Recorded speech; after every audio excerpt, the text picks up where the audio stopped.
चंदा आया धीरे धीरे, तारे चमके झिलमिल झिलमिल।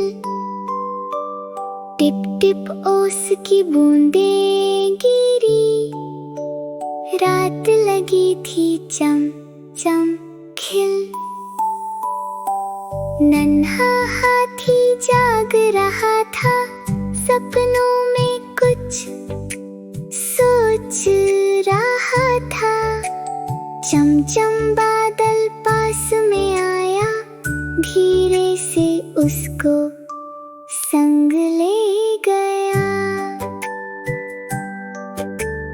रास्ते में एक पौधा बोला, प्यास लगी है पानी थोड़ा।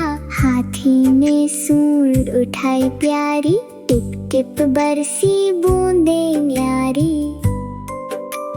पौधा हंसकर यही बतलाए, सबकी मदद जो करता जाए, उसको मिलते मीठे सपने।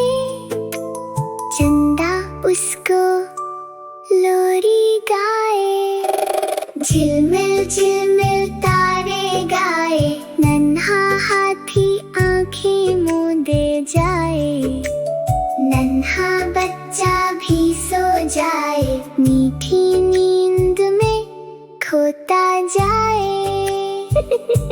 शिक्षा, सबकी मदद करना अच्छा, यही बनाता दिल को सच्चा।